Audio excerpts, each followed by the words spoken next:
Muitas pessoas perderam o emprego nesse último ano por conta da pandemia. Nesse episódio, a gente vai dividir com você o que fazer depois do desligamento. Continua ouvindo a gente.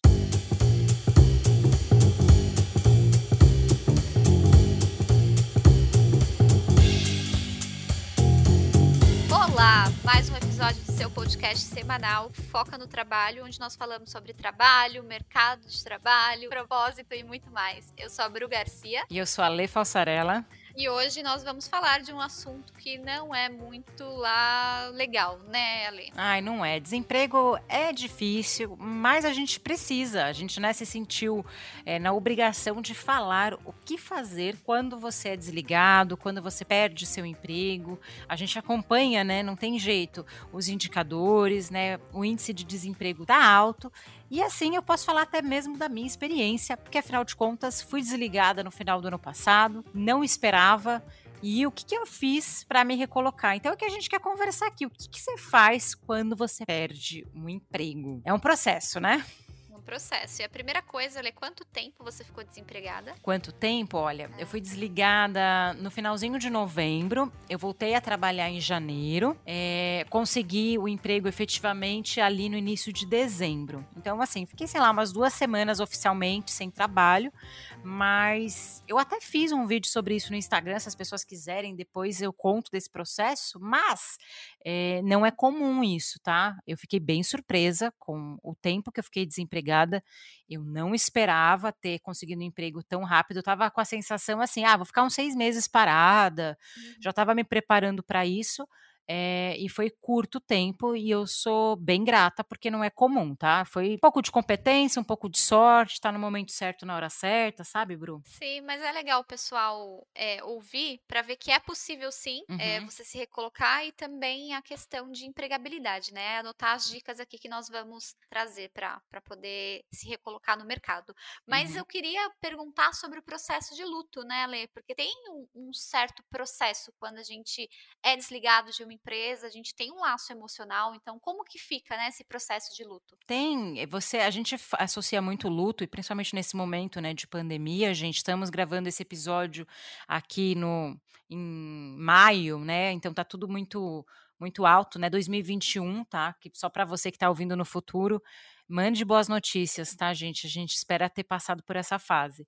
Mas todo o processo de perda é um processo de luto, e tem muita gente que passa pelas fases do luto quando perde emprego, não é só quando perde pessoas, né. Tem as 7 fases do luto, eu não vou entrar aqui no detalhe, mas o processo do luto é você aceitar essa perda. Então, num primeiro momento, você vai ficar com raiva, vai ficar irritado, vai negar, e aí até você chegar na aceitação. Então, assim, a primeira coisa que as pessoas precisam fazer na hora de perder o emprego é processar essa perda mesmo. Realmente, você perdeu, é difícil, não é fácil. A gente não está aqui para fingir que, nossa, ficar desempregado é a oitava maravilha do mundo, sabe? Aquela linha de good vibes, nossa, que lindo. Não. Então é importante você chorar, você se sentir mal, você achar que você não fez o seu melhor. Num primeiro momento, é natural esse tipo de pensamento. É lógico que a gente não quer aqui que você mantenha essa linha. Uhum. E eu vou falar da minha experiência, tá? Eu fiquei me sentindo super mal. Nossa, fui desligada, assim, foi muito triste, sabe? A minha equipe não estava esperando, não tive uma baixa performance, foi uma reestruturação, então o meu cargo deixou de existir. Então, assim, sabe, quando esse tipo de coisa acontece, você tem que processar essa perda. E aí entra uma coisa, Bru, que eu já vou até puxar, que muitas pessoas sentem vergonha de falar que perderam o emprego. A pessoa fala: "Ai, houve uma reestruturação, ai, que não sei o quê". Não, foi desligado, né, perdi meu emprego. Tá tudo bem. Você estar desempregado não é sinônimo de incompetência. E tem muita gente que tem vergonha de assumir para as pessoas à sua volta que está desempregado. Eu vejo muitas pessoas que assim que perdem o trabalho trabalho, preferem não contar, mas é o contrário, né, Ale, você tem que contar para os outros, para os colegas, pessoas mais próximas, também para toda a sua rede de networking, porque é uma forma de você se recolocar também.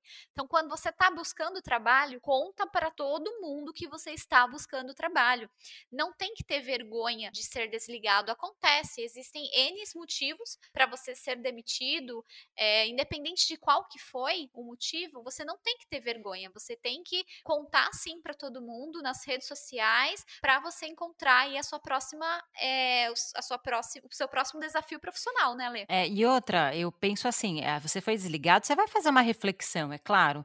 Será que eu fiz alguma coisa que não funcionou? Eu estava recebendo feedbacks há muito tempo. Eu já fui desligada inúmeras vezes, tá? Eu já fui desligada, assim, logo no período de experiência, que foi uma experiência super traumática. Eu já fui desligada sem estar esperando com mais tempo de casa. E não é legal, só que você, toda vez que você tem um desligamento, você tem que refletir o que aconteceu para aquele desligamento acontecer. E tem muita gente que, até pela vergonha, não quer ficar olhando para aquilo, porque dói mesmo. Então você não vai fazer de imediato nada. Não precisa, você foi desligado hoje, amanhã eu tô no dia seguinte já processei o luto, eu já sei por que eu fui desligado. Não, isso às vezes demanda algumas semanas, tá? E aí era interessante você falar de LinkedIn, Bru, porque a comunicação para o seu LinkedIn, para o seu network, ele tem que ser feito com cuidado. Se você faz ali logo depois que você foi desligado, você está irritado, está com raiva, a pessoa vai perceber através do seu texto. Então, se você não processa isso, você provavelmente vai trazer isso na comunicação. E quando você for comunicar o seu network, por mais traumático que seu desligamento seja, porque você acha que foi injusto, é importante manter a diplomacia. E é você avisar de uma forma educada do seu desligamento, principalmente nas redes sociais. Porque, gente, rede social, aquilo fica escrito e guardado para a história. Se você usar um termo ali, xingar a empresa, falar que a empresa foi injusta com você e expor, você tem que lembrar que aquilo vai ficar registrado. E tudo que é escrito a gente tem que tomar mais cuidado. Então, cuidado comunicado, porque esse comunicado vai te ajudar muito. Sabe o que ajuda muito para você manter a sanidade quando você é desligado, que acho que é importante a gente mencionar, é a reserva de emergência, né, Bru? Total, Ale. Você ter ali aquela segurança de aqueles meses que você vai poder procurar um trabalho, poder escolher um lugar para você trabalhar, não ter que pegar ali a primeira, no desespero, pegar a primeira opção de trabalho. A reserva de emergência, ela traz essa sensação de segurança, ela traz até um conforto quando você está naquele luto, naquele processo ali de sair da empresa. Você fala, poxa, posso descansar aí uma semana, posso refletir. Você vai ter esse período aí de avaliação, né? Como foi a sua passagem ali pela empresa, como foi, o que você adquiriu de conhecimento, o que você pode, qual vai ser seu próximo passo. Então, nessa avaliação, nessa reflexão, você ter uma reserva de emergência, você saber que você pode contar ali, poxa, aquele dinheiro eu vou poder utilizar X meses. E você ter esse cuidado é outra sensação. É totalmente diferente de você ser demitido, não ter ali a segurança. Lógico que quando a gente é demitido, a gente recebe um valor, a gente tem todos os nossos direitos, mas mesmo assim, você produzindo, você tendo, inclusive a gente tem até um episódio, né, Lê, falando sobre reservas de emergência. Certo, a gente tem, eu convido vocês para ouvirem, para vocês entenderem como cuidar, quantos meses tem que ter. Se você não tem esse hábito, você na hora que ficar desempregado, gente, o que aperta além da questão de, eu acho que do legado, de você estar nesse caso, é você não ter dinheiro, não ter renda para pagar suas contas. A partir do momento que isso não é um problema, com certeza reduz muito a ansiedade, né? Com certeza, e abala muito ali a autoestima da pessoa também, né. Uhum. Poxa, como que você vai avaliar ali todo o seu processo, como você vai se enxergar em outros trabalhos, ou poder escolher, né, avaliar quais são as vagas que estão vindo para você, se você está no desespero ali de ter uma renda, né, de poder pagar os boletos, porque é a verdade, a gente precisa de uma renda para pagar o boleto. A gente ser demitido, a primeira coisa que a gente pensa: "Putz, como que eu vou manter as minhas contas? Como que eu vou pagar os meus boletos?". Você tendo essa segurança, você tendo esse tapetinho, aí você consegue raciocinar muito melhor e calcular, né, criar um plano de carreira, que aí eu acho importante a gente falar também desse plano de carreira, muito mais tranquilo, muito mais, confortável para você, não precisa ser no desespero. É, e o plano de carreira, quando a gente está dentro de uma organização, a gente cria ali, eu estou nesse cargo, eu vou ser promovido. A partir do momento que você é desligado, você precisa revisitar o seu plano de carreira. Tá, você estava trabalhando numa empresa. Quando você for procurar uma recolocação, você vai procurar no mesmo cargo que você tá, ou você vai procurar num cargo acima, né? Qual vai ser a sua pretensão salarial? Como que tá a sua empregabilidade? Será que você vai ter que ajustar essa pretensão salarial? E isso é o plano de carreira. É você olhar e falar assim: "Tá, vou pegar um exemplo mais prático. Eu sou analista de RH, eu saí como analista júnior, eu tenho essa remuneração e esse cargo. Tá, eu vou nessa recolocação, eu vou buscar o quê? Uma vaga de pleno ou eu vou continuar buscando como júnior? Quanto tempo que eu estava nesse cargo? Quanto que eu ganhava? O que que precisa para um cargo de pleno? Será que o cargo de pleno já não tem que ter formação superior e uma pós?" Então toda essa reflexão você precisa fazer até para você ir para o próximo passo, né, Bru, que é sentar e atualizar currículo, que até agora a gente não falou disso. Tudo que a gente está falando é o pré, é antes de você sentar e ficar atualizando o currículo, é você processar sua perda, você avisar seu network, você ver o que você tem de despesa e de sobrevida, porque aí entra uma questão de você reduzir custos também. Então tá, você tem uma reserva de emergência. Quanto tempo que você vai conseguir se manter e o que você vai poder reduzir? Porque no momento de pandemia, talvez aqueles 6 meses mais padrão de reserva de emergência tenha que esticar.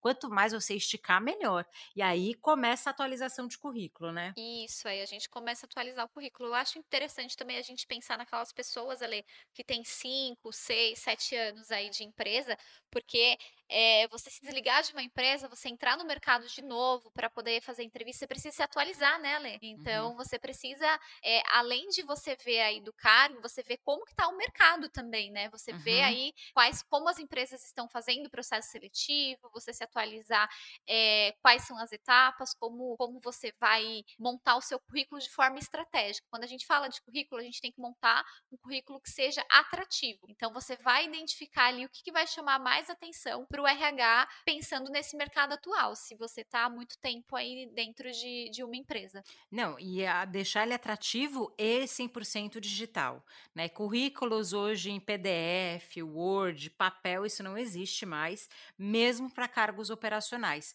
E aí quando você olha para atualização de currículo, você vai atualizar seu currículo aonde? No LinkedIn e nos bancos de dados, nos trabalhos conosco, né. Então a maioria das empresas, elas já trabalham com o que a gente chama que é ATS de seleção, que é um sistema. Você tem vários aí no mercado, tem o InfoJobs com Pandapé, a Gup, Kinobe, todas essas plataformas, tem a Connect também, a JobConvo. Então assim, todas essas plataformas são a base da onde estão a maioria das vagas. Por quê? Você não entrega mais currículo dentro da empresa, você entrega o seu currículo através do trabalho conosco. Só que o que eu percebo, Bruna, vou falar a minha visão como selecionadora, tá? Que lê muito currículo, que está sempre em contato com muita gente nesse sentido. Ainda a maioria das pessoas tem currículos muito mal escritos e incompletos.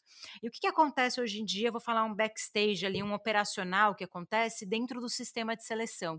A gente não lê mais todos os currículos. Eu vou usar palavras-chave para pegar aqueles currículos mais bem escritos, aqueles currículos que têm a informação que eu preciso. Por exemplo, eu estou buscando um analista de faturamento com conhecimento no sistema SAP, tá? Bem específico. Eu não vou ficar lendo todos os currículos, eu vou colocar faturamento, sistema SAP. Se essas duas informações não tiverem nenhuma palavra do seu currículo, o seu currículo não vai ser lido. E o que eu mais vejo ainda, Bru, são currículos que só tem a função, sabe? A pessoa entrou a empresa, a função, sem a descrição da atividade do que ela fazia.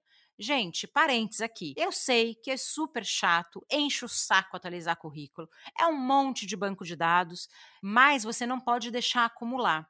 O que eu fiz quando eu fiquei desempregada no ano passado? Primeiro, os meus currículos no LinkedIn e nas plataformas mais importantes, Vagas, Cato, InfoJobs, ele sempre está atualizado. Eu não vou deixar para atualizar o meu currículo só na hora que eu fiquei desempregada. Eu construo isso ao longo do período que eu estou ali na empresa.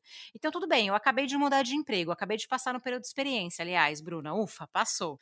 Eu não vou atualizar tudo ao mesmo tempo, ter tudo, mas assim, eu vou trabalhando isso de forma pontual. Poxa, meu LinkedIn está atualizadinho, legal. Eu vou pegar agora, eu vou atualizar meu currículo lá no Vagas. Eu não estou procurando emprego, mas eu vou deixar lá atualizado. Aí um outro dia eu vou lá e atualizo na Cato. Porque se acontecer amanhã o desemprego, eu não saio, sabe, de calça curta, sabe, Bru? Tendo que sair desesperadamente atualizar em todos os bancos de dados, porque eu sei que isso dá trabalho, né? Sim, a gente precisa manter o currículo atualizado sempre.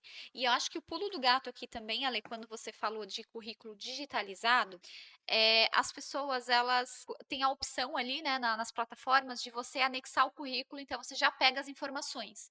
Ou seja, o seu currículo de PDF, você precisa pensar nele, em deixar ele digital. Você precisa pensar em preencher como se você estivesse preenchendo numa plataforma. Eu acho que é por isso que as pessoas na função, Ale, não colocam todas as informações, É, porque elas pode ser. acabam carregando. Eu percebi muito isso já. Fazendo consultoria, eu vi que a galera carrega e fala: não, tem que ter um currículo muito focado no digital, porque vai fazer a leitura e vai pegar ali as informações. Se não tiver as informações, você dança. É uma outra parceira que é muito bom na hora de procurar emprego, que eu recomendo, é você usar esse triângulo: LinkedIn, as bases de dados e consultorias de seleção.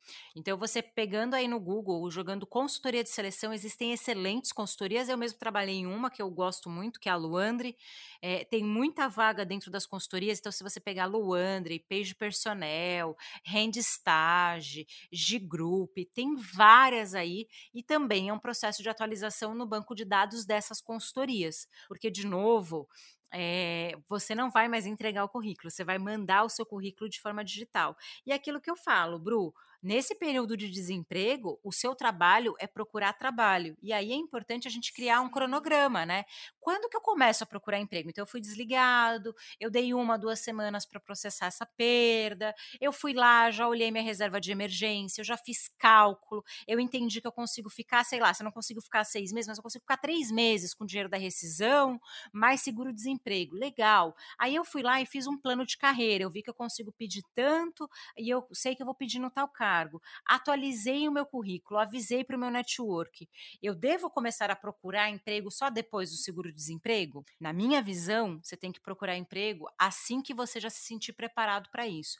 Porque cada dia que você espera é a chance de perder uma oportunidade. Não sei a sua opinião, mas eu acho que o tempo ali no caso é uma questão crucial, sabe? Eu penso muito assim também, Ale. Eu acho que, primeiro, a gente precisa ter rotina para o nosso sistema fisiológico funcionar, para nossa mente funcionar, para a gente ter foco, né? E também manter ali ativo o tempo inteiro, vendo quais são as possibilidades, analisando as possibilidades. A gente precisa manter uma rotina. Procurar trabalho dá trabalho. Então a gente precisa criar aquela rotina de que horas eu vou acordar, que horas eu vou dormir, qual a carga de sono que eu vou ter para poder descansar, para poder ter mais paciência, ter mais atenção ali na hora de preencher.